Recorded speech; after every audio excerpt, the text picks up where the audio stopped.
रावण शिवजी के खुद के आत्मलिंग रूपी शिवलिंग को प्राप्त करके शिवजी के समान शक्तिशाली बनना चाहता था।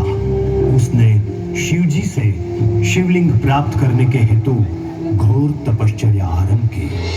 ओम नमः शिवाय, ओम नमः शिवाय, ओम नमः शिवाय। जागो रावण, मैं तुम्हारी तपश्चर्या से अत्यंत प्रसन्न हूँ। मांगो, क्या वरदान चाहते हो?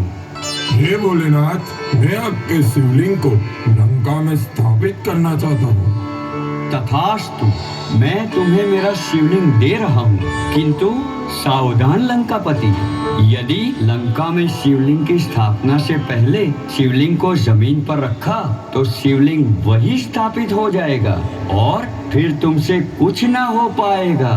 मैं अवश्य ही इस बात का ध्यान रखूंगा भोलेनाथ। ठीक है, यह लो शिवलिंग, तुम्हारा कल्याण हो।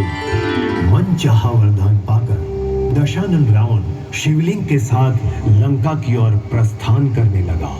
उधर सभी देवी देवता वरदान की बात जानकर भयभीत हो गए और नारद जी के साथ विघ्नहर्ता गणेश जी के पास जाकर बोले, नारायण नारायण, अनर्थ हो गया है गजानन।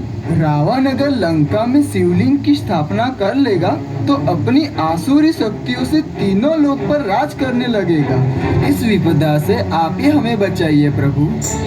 आप सभी निश्चिंत रहे, मैं अवश्य ही रावण को लंका में शिवलिंग की स्थापना करने से रोकूंगा।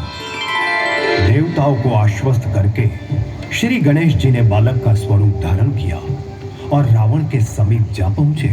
रावण की नजर उस बालक रूपी श्री गणेश पर पड़ते ही उसने बालक से कहा, हे बालक, तुम यह शिवलिंग थोड़ी देर के लिए अपने हाथ में रखना, तब तक मैं मेरी संध्या पूजा का कार्य पूर्ण कर लूंगा। ठीक है, मगर आप जल्दी आना। मैं आपको 3 बार आवाज दूंगा। अगर आप नहीं आए तो मैं यहीं पर शिवलिंग रख दूंगा। ठीक है बालक, मैं शीघ्र ही आ जाऊंगा। संध्या पूजा के लिए रावण के जाते ही गणेश जी ने तुरंत रावण को 3 बार आवाज देकर शिवलिंग को जमीन पर रख दिया, जिससे शिवजी के वरदान अनुसार शिवलिंग वहीं पर स्थापित हो गया और गणेश जी अपना कार्य पूर्ण करके अंतर्ध्यान हो गए। अपनी संध्या पूजा से वापस आकर रावण ने शिवलिंग को जमीन से उठाने की बहुत कोशिश की। इसी कारण शिवलिंग का आकार गाय के कान अर्थात गोकर्ण जैसा हो गया।